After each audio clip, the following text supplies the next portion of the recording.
Olá, tudo bem? Professor Anselmo com você. Vamos a mais uma aula no canal. Vamos trazer para você uma questão da prova de escrivão da Polícia Federal. E, é claro, antes de continuar, deixa aí a sua curtida, inscreva-se no canal, porque quanto mais interação aqui, pessoal, mais conteúdo eu vou trazer para você, tá? Então eu preciso saber que esse conteúdo está sendo relevante. Deixa aí a sua curtida, ativa o sininho, deixa o seu comentário, porque eu não vou descansar até a sua aprovação, tá bom? Então vamos aqui ao enunciado das questões que dizia o seguinte, olha só, uma situação até engraçada, né? Mas vamos aqui ao que interessa.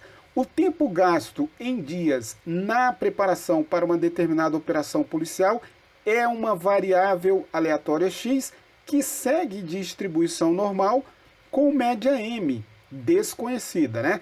E um desvio padrão igual a 3 dias, né? Então olha só que informação importante.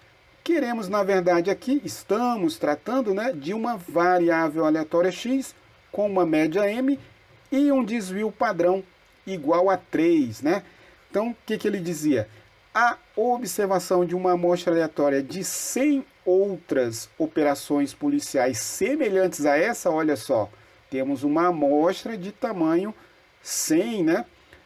Então, essa informação aí produziu uma média amostral igual a 10 dias. Olha só, pessoal, questão clássica aí envolvendo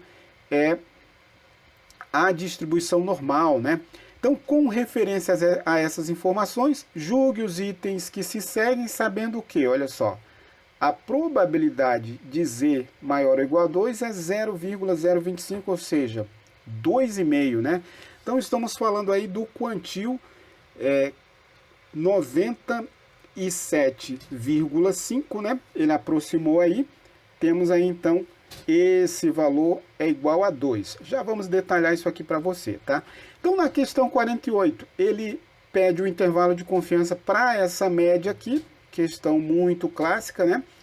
Trouxe aqui na questão 49, pediu o erro padrão dessa média e na questão 50 temos aí um teste de hipóteses para essa média, né, pessoal? Então tá aqui as informações relevantes para a resolução dessa questão. Vamos fazer aqui algumas observações para você.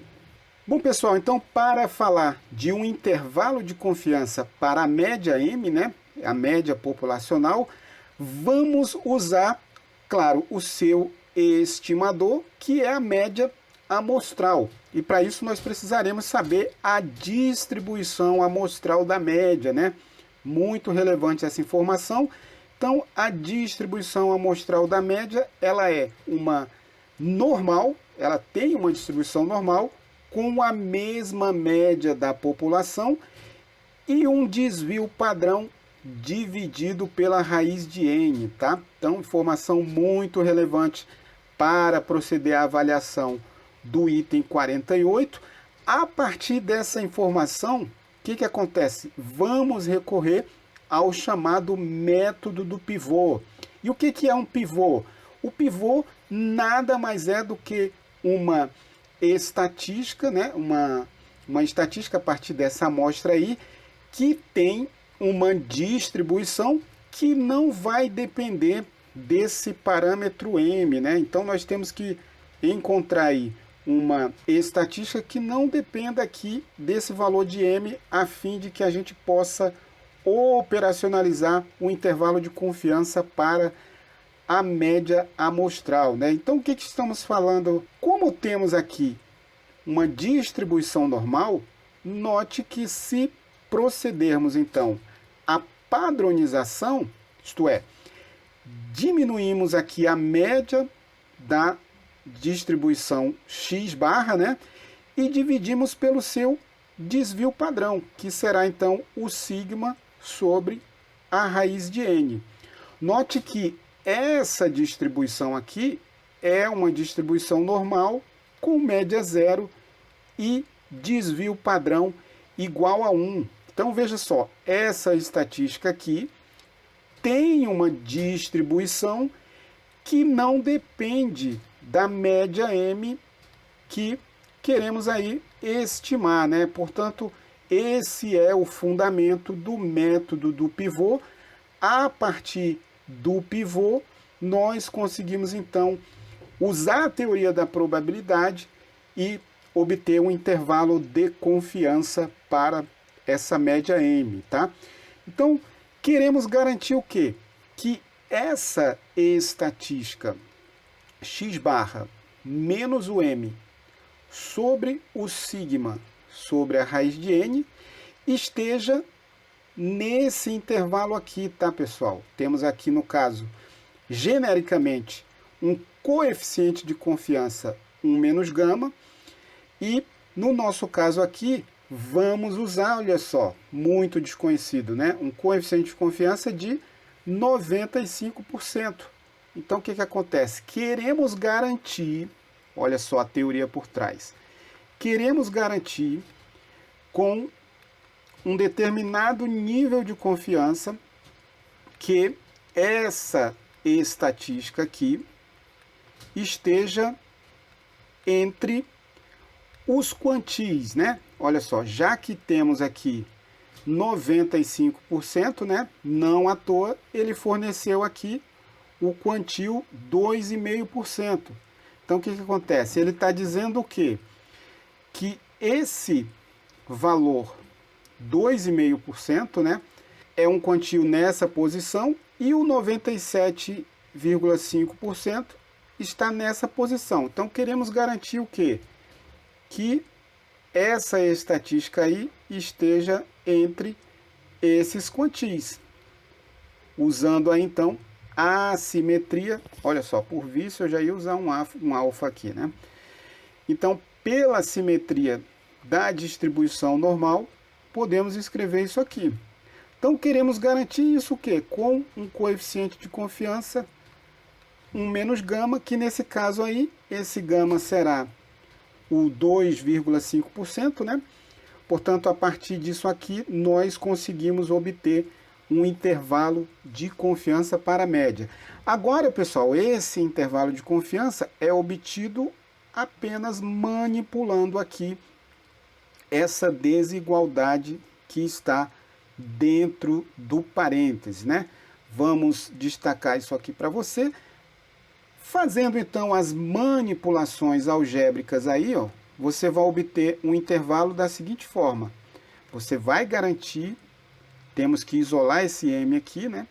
Então, trabalhando, multiplicando aqui por esse desvio padrão e multiplicando aqui por esse desvio padrão, garantimos então que essa média M vai ficar entre x barra z gama sobre 2, sigma sobre raiz de N, e x barra mais z gama sobre 2, sigma sobre raiz de N. Então, o que fizemos aqui foi apenas a manipulação algébrica dessa desigualdade, tá? Estamos dizendo, então, que esse M tem que estar entre esses dois valores. Agora, basta usar as informações da amostra, porque a nossa média foi 10 dias. Isso aí, vou escrever assim, ó, mais ou menos, tá? O nosso Z, ele fornece aqui, ó, é o 2. O nosso sigma é conhecido, é o 3. E o raiz de N é o raiz de 100. Olha só que coisa tranquila de se calcular, né?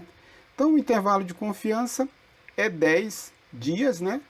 Mais ou menos, isso aqui vai dar 6. Raiz de 100 vai dar 10. Então, isso aqui vai dar mais ou menos, né? O 0,6. E não o 10 mais ou menos 6, né? Então, teremos 10 mais ou menos o 0,6 para esse intervalo de confiança. Então, 10 dias mais ou menos 0,6 dias. Portanto, a questão 48 é um item que está errado, né?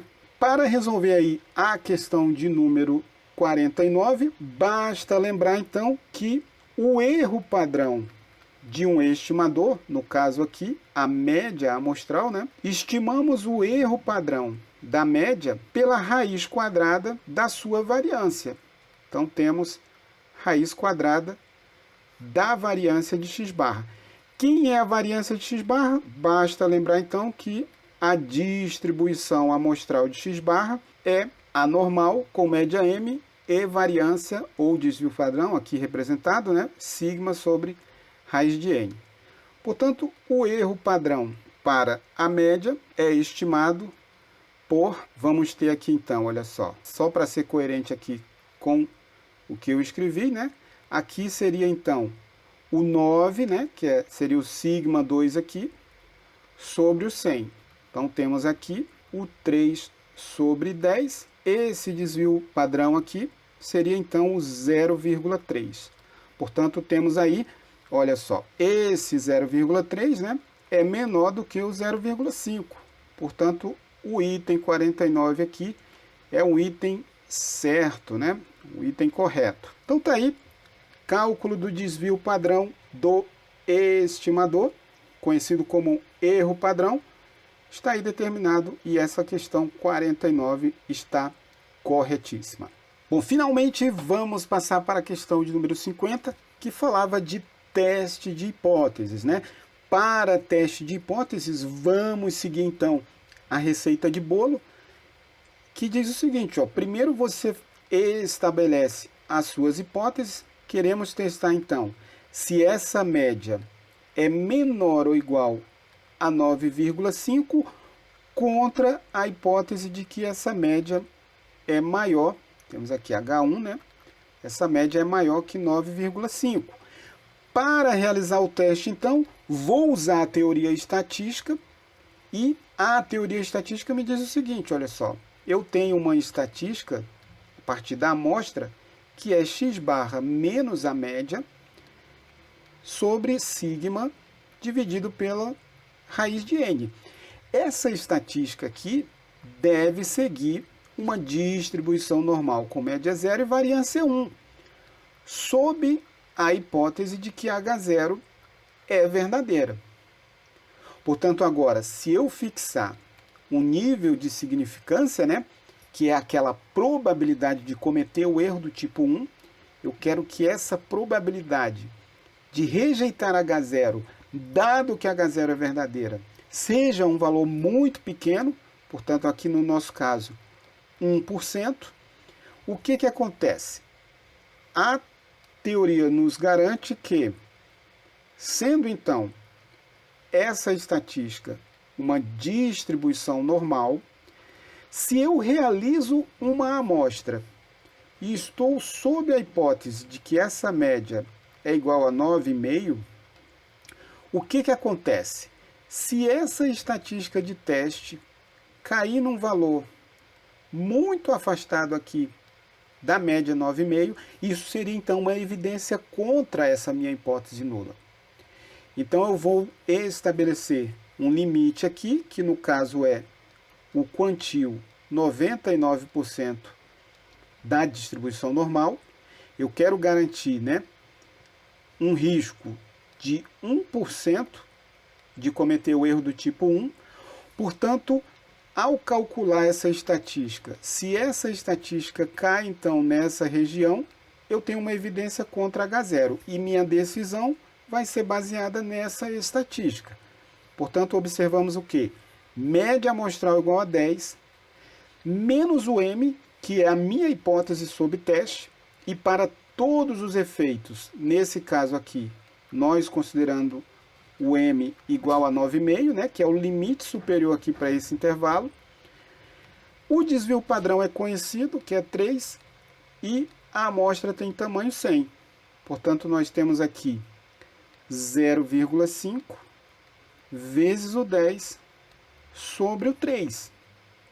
Então, temos aqui 5 terços. Esse valor é aproximadamente 1,67. Portanto, olha só. Se eu sei que o quantil 97,5 é igual a 2, o quantil 99% é um número maior do que 2. Ou seja, a minha estatística de teste estará então caindo aqui sob a região destacada aqui em amarelo, né, que é essa região de aceitação. Então, como a estatística de teste cai fora da região crítica, né? Temos aqui a região crítica ou região de rejeição, eu sou levado a não rejeitar H0. Então, a evidência estatística me afirma que eu vou não rejeitar essa hipótese nula. Então, olha só, ele diz aqui, adotando-se o nível de significância de 1%, não haveria evidências estatísticas contra a hipótese nula. De fato, não há evidência para eu desconfiar dessa hipótese de que a média é 9,5. Portanto, não rejeito essa hipótese nula, o item 50 está correto. Então é isso aí, eu espero que tenha ficado esses conceitos de intervalo de confiança, método do pivô, distribuição amostral da média. Olha só quanto conteúdo para você. Teste de hipóteses, portanto, deixa aí o seu like, porque eu vou trazer muito mais conteúdo para você, tá bom? Se você tem interesse no curso de probabilidade, no curso de regressão, dá uma olhadinha aí na descrição do vídeo, que eu tenho um link para você acessar esses cursos. Mais uma vez, deixa aí a sua curtida, se inscreve no canal. Um grande abraço para você e até a nossa próxima aula.